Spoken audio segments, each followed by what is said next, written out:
The following is a true story. This is an average American family whose strong moral, ethical, and religious commitments were tested to the limits. It is a story about a mother who protected and sheltered her family against all the temptations associated with everyday life.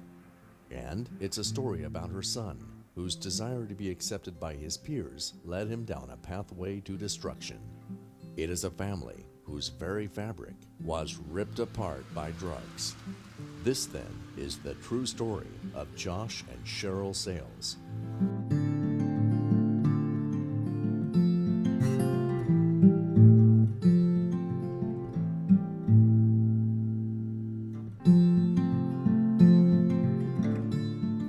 He was different, I think, than what they thought he was. You know, he had the spiked hair and the short hair. He's really cute, and he was real popular at first, but then he's not real sports-minded, so he wasn't accepted by the sports crowd, which is very big up here, and he tended to start getting picked on then. My natural need to feel accepted, I started using because the people that use are the people that'll accept you no matter what.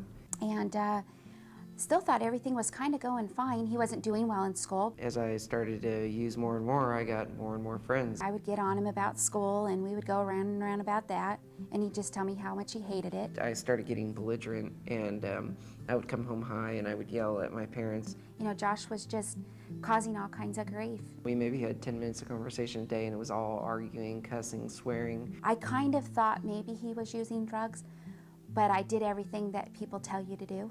You know, check their rooms and look at their eyes. And I'd smoke pot, and then that would get boring, so I would start, I started eating mushrooms around like probably about my freshman, sophomore year, and then that got boring. And then I would, do something else, and I would always swear that I'll never do the next step.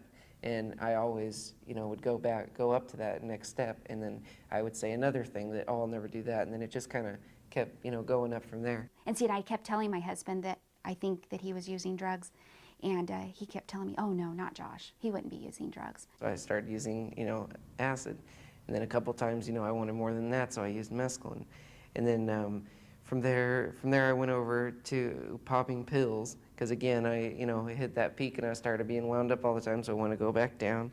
So I started using pills and heroin and GHB. And he came home and he actually told me, he says, he was high and that he'd been using drugs for a long time. I felt so stupid that I hadn't known, I couldn't believe that I could overlook that, not my kid. They tried grounding me, they tried everything else, and I would just walk out on it. I never really cared. We had a verbal confrontation, and he grabbed me and hit me, and I said, well, I've had enough, I'm going to call the police, and I picked up the phone to call the police, and he left. Joshua Sales' mother called the police department to report her son basically out of control, that he was being disorderly and threatening to her. We didn't hear from him or see him until 5 days later. He comes home, he knocks at the door, it's probably about 9 o'clock at night. They told us not to let him in the house, to make sure we called him. We transported him up to Rogue Valley Hospital for a mental evaluation. He looked terrible. He hadn't had a shower in 5 days. I don't even know where he was for the whole 5 days. She was very frustrated to the point of hopeless. What am I going to do? I don't know what to do anymore. He was so mad at me that I would do this to him, that it was our fault that he's doing this. He's been abused his whole life and, all this stuff. And I went to the Catherine Freer program for 21 days. And I got back and I lied and I lied and I lied, and I was, and my PO believed me until I got a dirty UA again. And then I went to the on-track, or actually I went to Copia, and then I got kicked out of there. It just got worse and worse, and he was gone for longer periods of time. And I went over to the on-track outpatient. I graduated from there, lying my way through it, and just fixing my tests and stuff so I'd pass them. He had manipulated his way through all of them. He's smart, verbal, and could say the right things. I got out of it in like December, And then next January is when I started going to raves. I just thought they were concerts. You know, people would go, local bands would go and play. I had no idea what went on at raves. No idea at all. I thought they were harmless. The whole reason why I started going to raves at first was because I liked hallucinogens, and they were kind of hard to find, but they were easy to find there. So I started going there, and you know, it got just opened up to a whole new culture of drugs and stuff that I'd never even heard of before. He just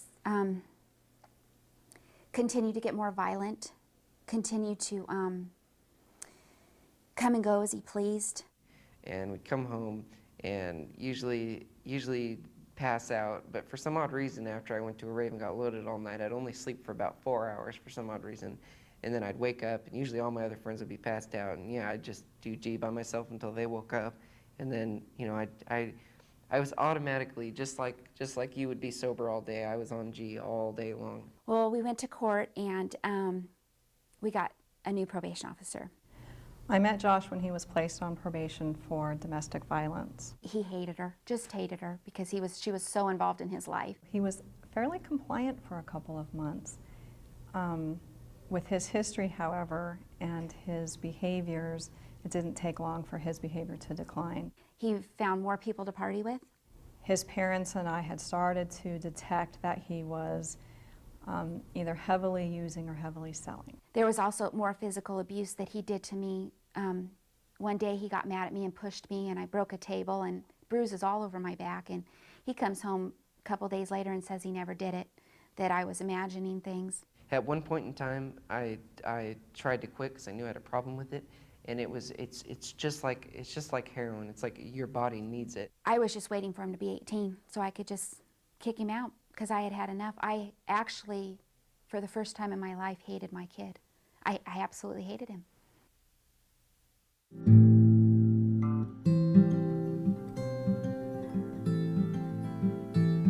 I think that when parents have done as much as they can to get control over their child, to regain the control that they've lost, if it's not working, they need to call the police. They need to get the child involved in the system because the system can help them control their child. So this was one of the times we were going out of town, and he went and stayed with a friend, and the friend was a good friend. And come to find out, I took him there. He didn't stay there that weekend. He went up to Roseburg to a rave. To me, there wasn't really anything else but getting high, and for me, I was going to die getting high. It didn't matter. It was the only thing that did matter. And if I had to die doing it, then that's what I was willing to take. We had come down in here to the fairgrounds.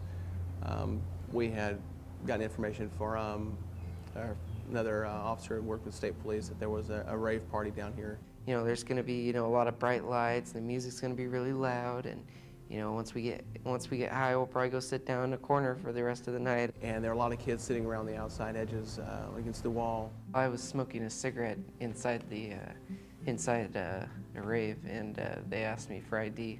One of the things that we keyed in on that got our attention was that he was high, under the influence, stoned, whatever you want to call it. We could tell that he was under the influence of something. And I wasn't 18, and so they searched me. And took all the little balloons he had and all his whippets, took the cracker for opening the nitrous canisters, and he had about $300 in cash on him, and we took that too. I asked him, "What's the money from?" He said, "Selling the ecstasy." The other people that they arrested, they all asked him, they said, well, we'll let you off a little, we'll cut you some slack if you tell us, who sold you the E and stuff, and, all the fingers are pointed at me. Well, that night he got off pretty lucky. If he would have had ecstasy, it would have been a really different night for Josh. Ecstasy of any amount, marijuana of more than 1 ounce, methamphetamine of any amount is a felony charge. So they're looking at between 5 and 20 years, depending on the particular drug. It varies in terms of what the consequence is, the maximum penalty, but the least is 5 years, the most is 20. When I got back, I picked him up from his mental health appointment, and he says, I really got to tell you the truth that happened. He says, I was cited at the rave for inhalants. When Josh was cited in Roseburg, he became extremely worried about telling me. I said, well, you need to call Kelly and tell her that you got cited. Matter of fact, he refused to tell me. So I went in and saw Kelly myself, and I took the citation, and she was just blown away because he had conned her. I was in shock at his involvement in selling drugs and the amount of drugs and the type of drugs that he was actually selling. I went and picked him up, and I told him that Kelly wanted you to take a polygraph. He says, I don't want to take a polygraph. He says, you know, so he called her and tried to get out of the polygraph. She said, no, you're going to take it. Once he took the polygraph test, it became very clear how involved and entrenched he was in the drug system. So we went down there. She didn't even, we walked in the door, she walked out the door, grabbed him by the arm and took him and locked him up in detention. And that time that he spent in detention was a real eye-opener for Josh. He hadn't really been in detention a whole lot prior to that time. And we went to her office and I read the polygraph. I had never been so sick in my life, thinking I knew what my kid was doing. I never knew half the stuff he was doing. Josh was lodged in detention for approximately 2 months. By the second week, he's getting a little stir crazy, you know. So he just kept telling us he wanted out of there. He learned his lesson. He was, you know, he's going to get out of there. He can come home. He can handle it. He can get off of drugs. He can do it all on his own. Josh did not like being in detention. The loss of freedom was a very good thing for him. Finally, she called us in her office and she said she decided what to do, that to send him to this new residential program. He was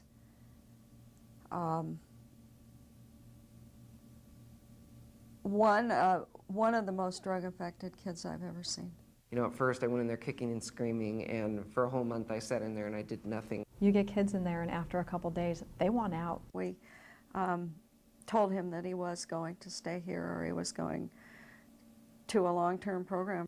One of the biggest challenges with Josh was getting him to realize that his participation in the drug use, whether it be selling or using, was making his life harder on him, and his alienating himself from his family was truly making life harder.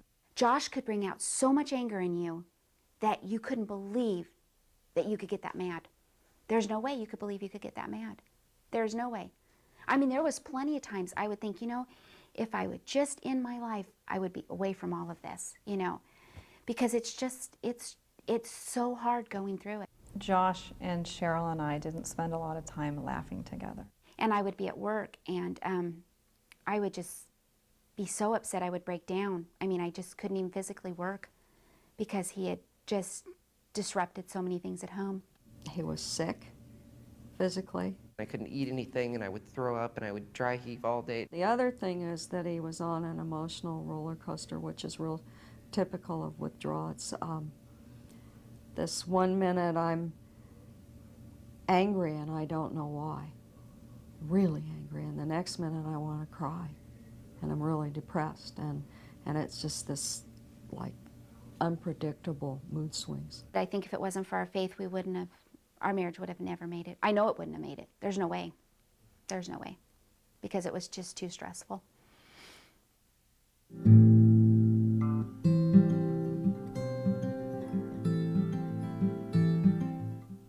The treatment process is set up so that there are basic expectations, rules, which would be responsibility, taking a shower, doing chores, basic human skills, which often go by the wayside. The second component is almost a value kind of thing, honesty, respect for others, that kind of thing. In this particular program, you cannot move through the program without changing in all those areas. They have scales that they have to go up. I think there's 6 of them. And he wasn't going anywhere. He's still on the first level. And so finally she said, she called Kelly in again and they had a talk. And she says, you either start moving or I'm going to send you to the prison out in Grants Pass. I'm not trying anymore with you, Josh. This is your last opportunity. Josh's self-esteem was really, really low. And somewhere maybe 3 to 4 weeks into the program, I think he started to feel better about himself. And that, to me, is the hook for recovery. Is seeing that all these other people that have been through the exact same thing that I've been through, you know, they can change their life and they can do something different with theirs. And, you know, there's no reason why I can't have this too. He started going up slowly, get discouraged, go back down a level. It's a lot of hard work. And that's, you know, another component. I'm willing to do the work, and I'm willing to be accountable. I'm not going to blame, I'm not going to make excuses. Josh and Cheryl and I, and Todd, his father, worked really hard on trying to get him a job. And Josh, when he first came into my office, had very long, greasy hair and a long goatee. And she described Josh as looking like Charles Manson. He went through one of the treatment groups and decided in that time period that he was going to clean up. And he cut his hair and he shaved off his facial hair. And we were so proud of him that he chose to do that on his own, because we didn't force him to do it. He chose to do that on his own. He liked himself when he got clean and sober, and when he quit using, and he liked what happened to him, and he started to feel joy. And I think the biggest thing of all, hope. I know that Josh's parents were ready to throw in the towel. They had done so much, literally and financially, for Josh, but they didn't throw in the towel. They just kept going, even though it was going to cost them a lot of money and a lot of effort that they didn't have the energy for. He had worn them out, but they kept going, and now they're reaping the benefits of not giving up.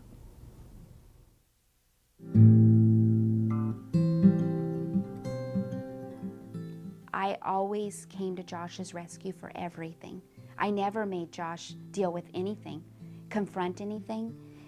I always was there for him. I think it's so tempting as a parent to always rescue our children from what they're doing, and sometimes they need to learn by their own mistakes. And I know as a parent, that's one of the hardest things you can have to do as a parent. And they need to not deny that there's a possibility of a drug problem. All of our children are exposed and tempted and offered drugs and alcohol starting in at least middle school and on in our community. And understanding and being able to look for what some of the symptoms are. Some of the signs that you should look for as a parent to indicate your child has a drug problem would be change in their grades, change in their friends. That's a big one. They'll be hanging around the good neighbor kids, the next thing you know, they're not hanging around the good neighbor kids anymore. It's looking at the whole picture, looking at the characteristics, looking at whatever kind of paraphernalia the kid has in their room. And parents will say, well, what kind of stuff should I look for? Anything that you don't know what it is. That's the answer.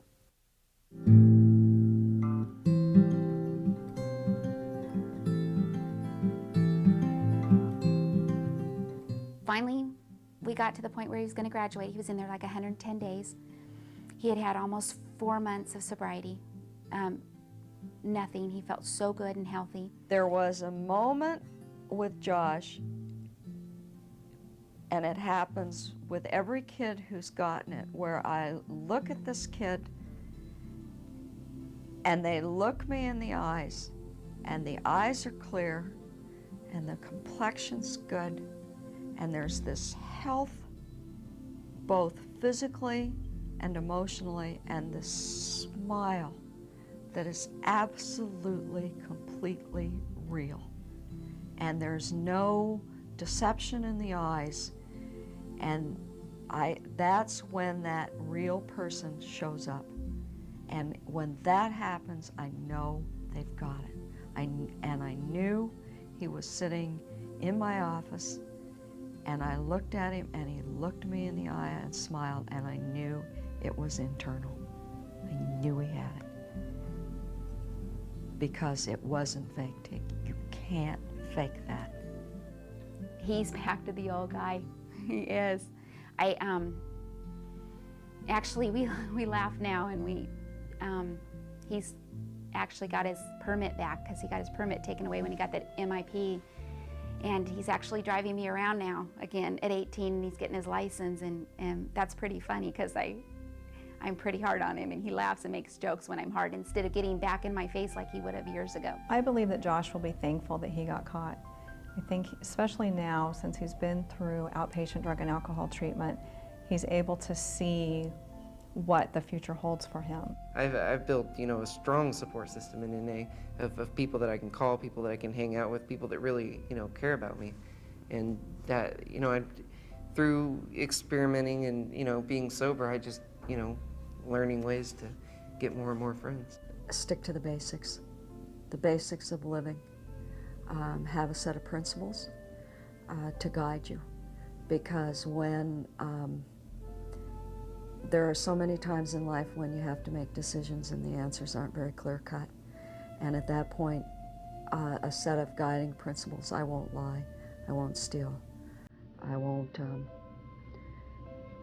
I'll do my best not to hurt myself or another human being. He's the old Josh that we know and love, and he's just a sweetheart now. And he's accomplished so much. I mean, he has, and he's done it for himself. Because if he didn't want to do it, he wouldn't have had to do it, really.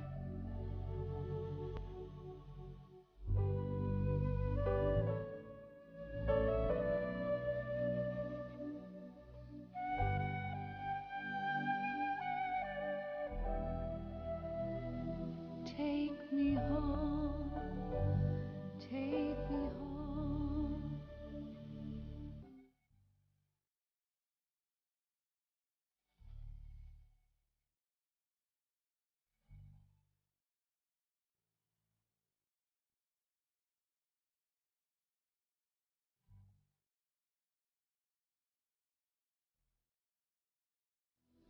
Take me home, take me home.